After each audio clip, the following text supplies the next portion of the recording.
미국 CIA 비밀정보 요원이 네이버 기술을 탈취할 것을 지시받은 것으로 알려져 큰 파장이 일고 있습니다. 전 세계 기술을 주도하는 미국의 정부 비밀기관에서 네이버의 기술에 눈독을 들이고 있다는 사실이 알려지면서 전 세계가 주목하게 된 것입니다. 그런데 비밀 요원은 네이버와 접촉 결과 예상치 못한 상황을 접하면서 당혹감을 감출 수 없었다고 합니다. 역대급 충격을 줄 만한 반전이 담긴 오늘의 사연 시작하겠습니다.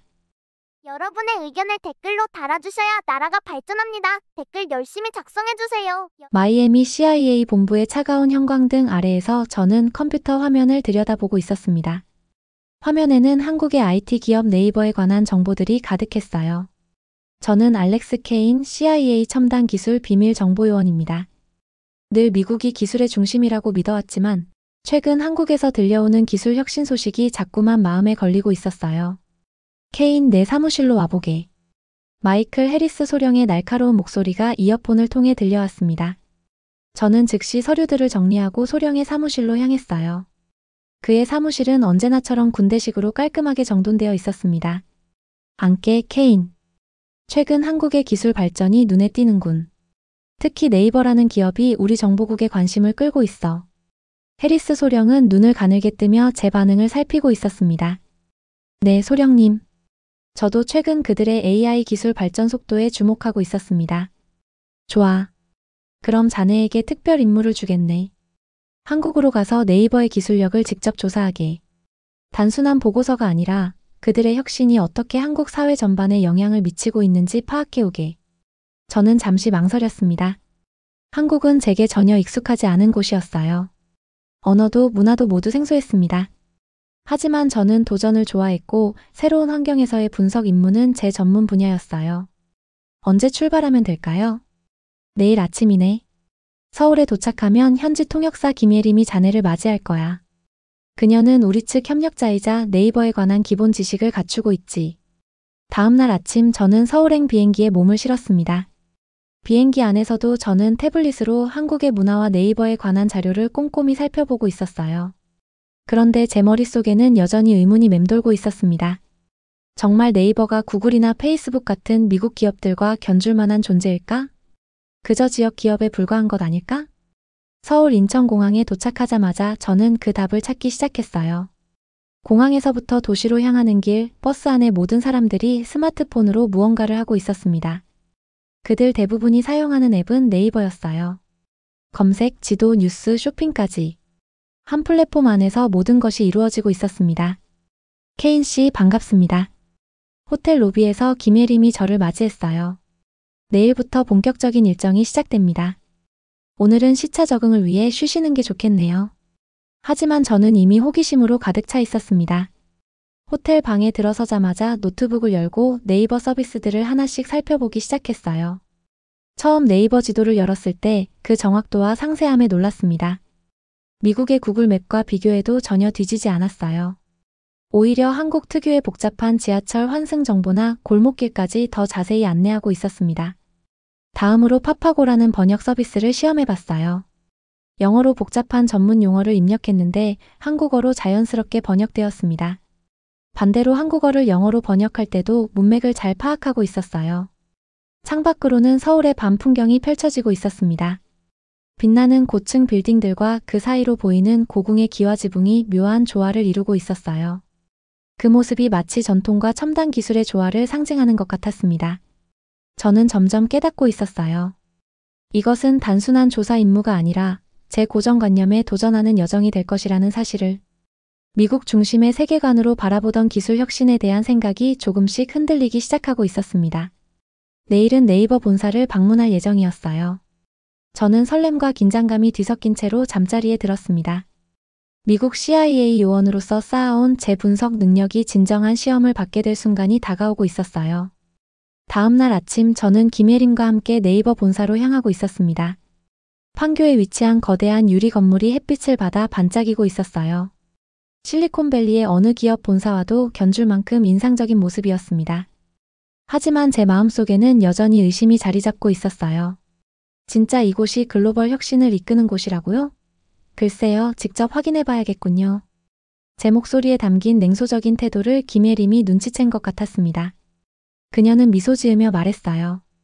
케인 씨, 오늘 이승환 박사님을 만나게 될 거예요. 그분은 네이버의 AI 연구팀을 이끌고 계시는 핵심 인물이죠. 로비에서 저희를 맞이한 이승환 박사는 제 예상과 달리 수수한 모습이었습니다. 화려한 말솜씨나 과장된 손짓 없이 차분하게 네이버의 역사와 기술적 성과를 설명하고 있었어요. 1999년 네이버는 한국어에 최적화된 검색 기술로 시작했습니다. 당시 구글이나 야후 같은 글로벌 검색 엔진들은 한국어 처리에 한계가 있었거든요. 저는 의아한 표정으로 물었습니다. 그런데 단순히 지역적 한계를 극복한 것뿐이지 않나요? 글로벌 기술 혁신이라고 말하기엔. 이승환 박사는 제 말을 끊지 않고 귀 기울인 후 침착하게 대답했어요. 케인 씨, 혁신이란 무엇이라고 생각하세요? 기존에 없던 것을 만들어내는 것만이 혁신일까요? 지식인은 위키피디아보다 2년 앞서 집단지성을 활용한 서비스였어요. 사용자들이 서로 질문하고 답변하는 플랫폼이 이렇게 성공한 건 세계 최초였죠. 그의 말에 저는 잠시 생각에 잠겼습니다. 이승환 박사는 저를 연구실로 안내하며 실제 서비스들을 보여주기 시작했어요. 파파고의 실시간 번역 정확도에 놀랐고 AI 스피커의 자연스러운 대화에 감탄했으며 지도 서비스의 정밀도까지. 모든 것이 제가 알던 미국 기술과 견줄만 했습니다. 특히 충격적이었던 것은 네이버의 AI가 한국어의 복잡한 존댓말과 문화적 맥락까지 이해하고 있다는 점이었어요. 이것은 단순히 영어권 기술을 번역한 수준이 아니었습니다. 이건 정말 놀랍네요. 제 목소리에서 처음으로 진심 어린 감탄이 묻어났어요. 이승환 박사는 미소를 지었습니다. 아직 시작일 뿐입니다. 내일은 네이버의 클라우드 데이터 센터를 방문해 볼까요? AI 학습을 위한 인프라는 물론 친환경 에너지 시스템까지 갖추고 있거든요. 호텔로 돌아오는 길 저는 평소와 달리 조용했어요. 제 머릿속에서는 오늘 본 기술들이 계속 맴돌고 있었습니다. 특히 이승환 박사의 한마디가 계속 생각났어요. 혁신은 항상 중심에서 시작되는 것이 아니라 때로는 생각지도 못한 곳에서 시작되기도 합니다. 그날 밤 저는 처음으로 제 보고서의 시작 문장을 수정하고 있었어요. 네이버는 단순한 한국 기업이 아니라 글로벌 기술 혁신의 새로운 주자로 주목해야 할 존재이다. 창밖으로 서울의 불빛이 빛나고 있었습니다. 고층 빌딩들 사이로 빛나는 한강이 보였어요. 이 도시는 제가 생각했던 것보다 훨씬 더 현대적이고 활기찼습니다. 그리고 그 중심에는 네이버라는 기술 기업이 자리 잡고 있었어요. 아침에 일어나 메일을 확인하니 해리스 소령에게서 메시지가 와 있었습니다. 첫 인상은 어떤가? 기대한 만큼인가? 저는 잠시 생각하다가 답장을 쓰기 시작했어요. 소령님, 솔직히 말씀드리자면 제 예상을 훨씬 뛰어넘습니다. 네이버의 기술력은 단순한 모방이 아닌 독자적 혁신의 결과물로 보입니다. 더 자세한 조사가 필요합니다. 보내기 버튼을 누르면서 저는 제가 이미 변화하기 시작했다는 것을 느꼈습니다. CIA 요원으로서의 냉철함은 여전히 유지하고 있었지만 미국 중심의 기술과는 조금씩 흔들리고 있었어요. 다음 날 아침 저는 이전보다 더 큰 호기심과 열린 마음으로 네이버 데이터 센터 방문을 준비하고 있었습니다. 이제는 단순히 분석하는 것이 아니라 진정으로 이해하고 싶다는 욕구가 생겼어요. 이것이 바로 제 여정의 첫 번째 변화였습니다. 이승환 박사가 말했던 것처럼 혁신은 때로 우리가 생각지도 못한 곳에서 시작되는 것인지도 모릅니다. 그리고 저는 지금 그 혁신의 현장 한가운데 서 있었어요. 다음 날 저희는 경기도 각 지역에 위치한 네이버의 데이터 센터와 연구소들을 방문하고 있었습니다. 거대한 서버실에서는 수천 대의 컴퓨터가 쉼없이 돌아가고 있었어요. 파란색 불빛이 깜빡이는 서버들 사이로 기술자들이 조용히 움직이고 있었습니다. 이 모든 것을 보면서 저는 점점 더 이 기업의 규모와 비전에 감탄하고 있었어요. 이 데이터 센터는 완전히 친환경 에너지로 운영되고 있습니다. 탄소 발자국을 최소화하는 것이 네이버의 중요한 가치예요. 이승환 박사가 자랑스럽게 설명하는 동안 저는 고개를 끄덕이며 메모를 하고 있었습니다. 실리콘밸리 기업들도 이런 수준의 친환경 데이터 센터를 갖추고 있는 곳은 많지 않았어요. 하지만 이날 저녁 예상치 못한 일이 벌어졌습니다. 호텔로 돌아온 저는 해리스 소령으로부터 급한 화상 통화를 받았어요. 화면 속 해리스 소령의 얼굴은 평소보다 더 긴장되어 보였습니다. 케인, 상황이 복잡해졌네. 워싱턴에서 네이버의 AI 기술 정보를 빠르게 확보하라는 압박이 들어왔어. 그들의 소스 코드와 알고리즘 구조를 입수할 방법은 없나? 저는 잠시 말을 못하고 있었어요. 이것은 단순한 기술 분석을 넘어선 산업 스파이 행위에 가까웠습니다. 제 심장이 빠르게 뛰고 있었어요. 소령님, 그건 우리 임무의 범위를 벗어나는 것 같습니다.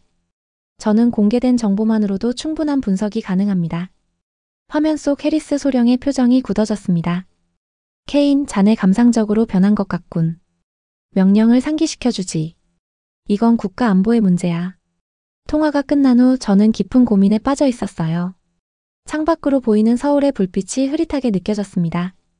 제 직업적 의무와 새롭게 발견한 한국 기술에 대한 존중 사이에서 갈등하고 있었어요.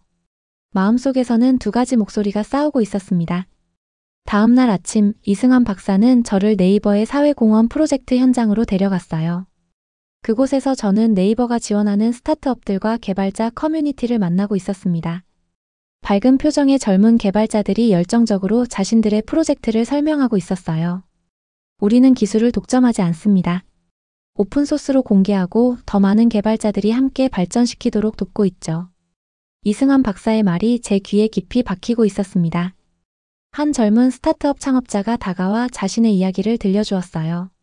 네이버의 AI API를 활용해서 시각장애인을 위한 앱을 개발했습니다. 처음에는 취미로 시작했는데 네이버의 지원으로 이제는 전 세계에서 다운로드되고 있어요. 그날 하루 종일 저는 네이버가 만든 생태계의 다양한 참여자들을 만나고 있었습니다.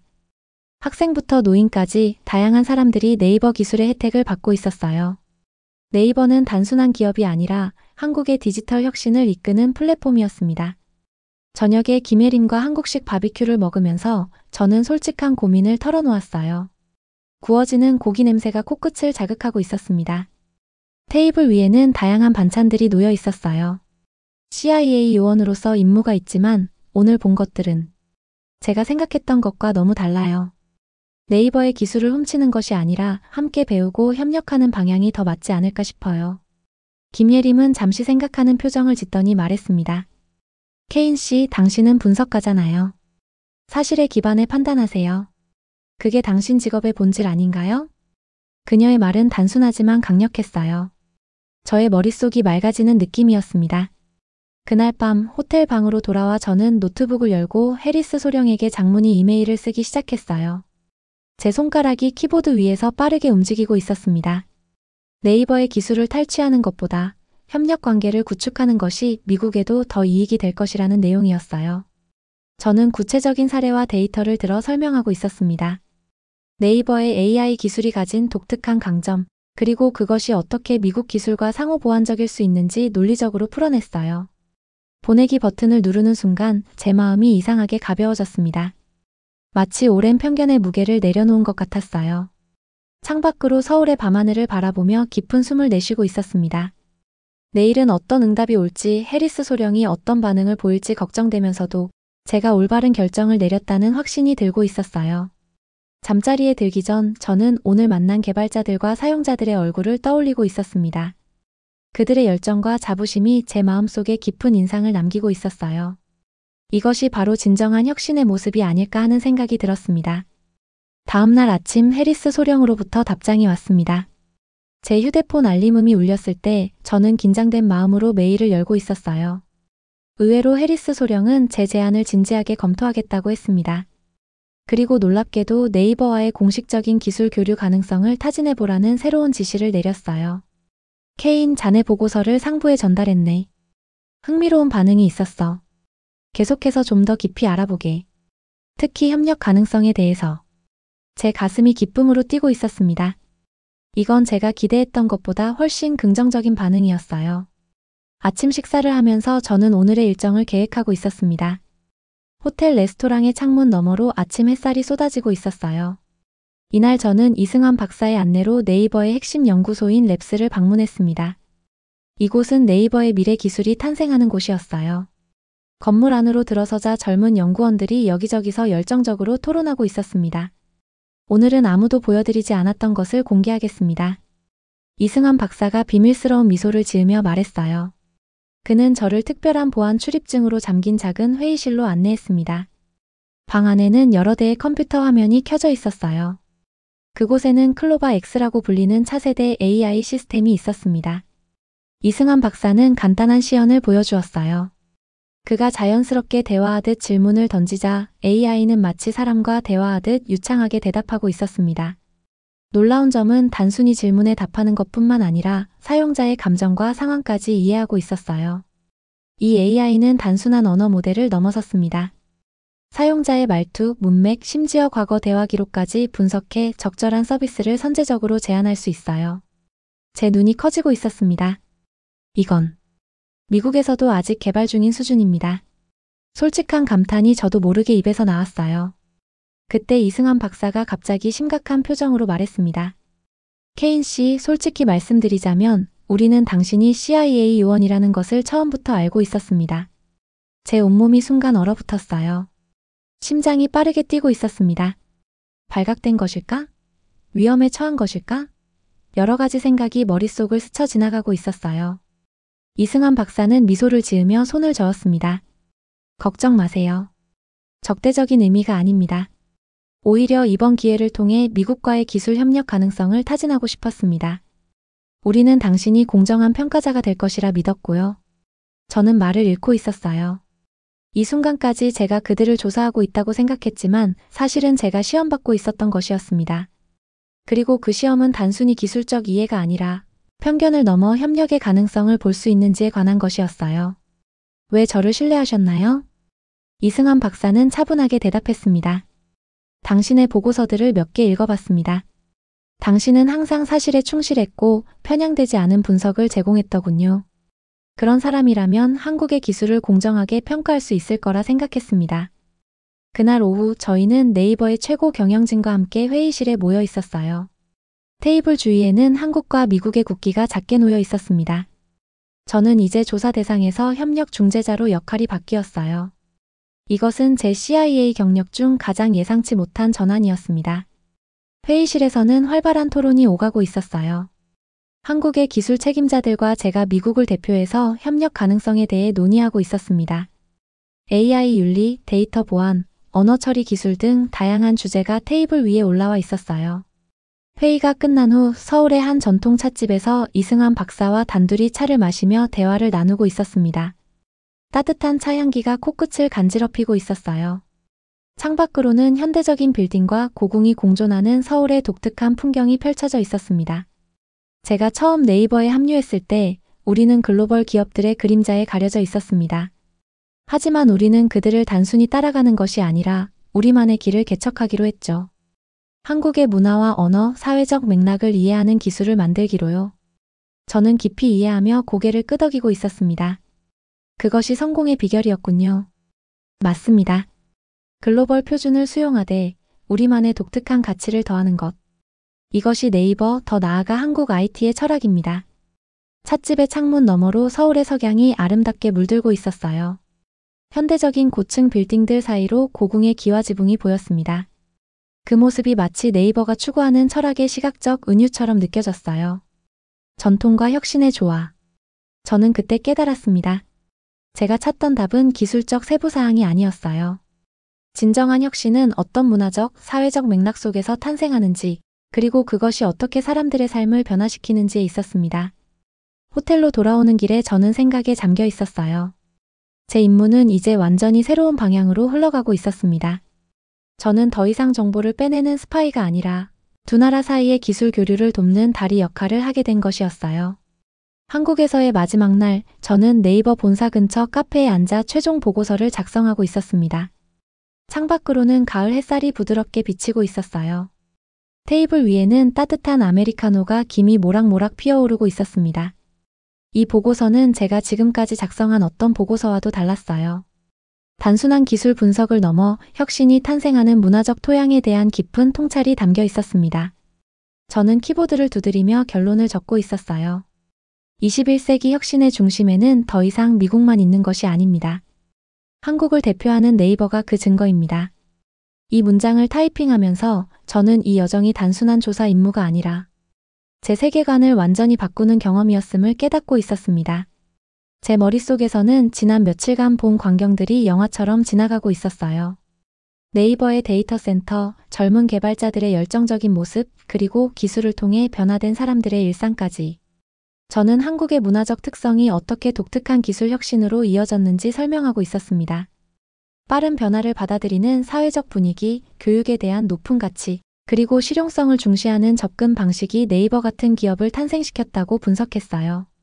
네이버는 단순히 미국 기술을 따라하는 것이 아니라 한국의 고유한 필요와 문화적 맥락에 맞는 혁신을 이루어냈습니다. 보고서의 마지막 문단을 작성하며 저는 미국과 한국의 기술, 협력이 가져올 수 있는 가능성에 대해 설명하고 있었어요. 두 나라의 강점이 만나면 어떤 시너지가 생길 수 있는지, 구체적인 협력 분야는 어떤 것이 있을지 제안했습니다. 오후에 이승환 박사와 김예림이 공항까지 배웅해 주었어요. 공항으로 향하는 차 안에서 우리는 조용히 창밖의 풍경을 바라보고 있었습니다. 서울의 고층 빌딩들과 아름다운 산세가 어우러진 모습이 인상적이었어요. 케인 씨, 이번에 많은 것을 배우셨길 바랍니다. 이승환 박사가 미소를 지으며 말했어요. 저는 진심으로 대답했습니다. 네, 제가 배운 것은 기술만이 아니었습니다. 혁신이란 무엇인지, 그리고 그것이 어떻게 탄생하는지에 대해 많은 것을 배웠어요. 김예림은 웃으며 말했습니다. 다음에는 관광객으로 다시 와보세요. 한국에는 볼 것이 훨씬 더 많답니다. 비행기 안에서 저는 창문 밖으로 멀어지는 서울의 불빛을 바라보고 있었어요. 작아지는 도시의 모습이 마치 반짝이는 보석함 같았습니다. 몇 주 전까지만 해도 저는 미국 중심의 세계관에 갇혀 있었어요. 그러나 이제 저는 세계가 얼마나 넓고 다양한지, 그리고 혁신이 얼마나 다양한 형태로 나타날 수 있는지를 깨닫고 있었습니다. 워싱턴에 도착하자마자 해리스 소령이 저를 사무실로 불렀어요.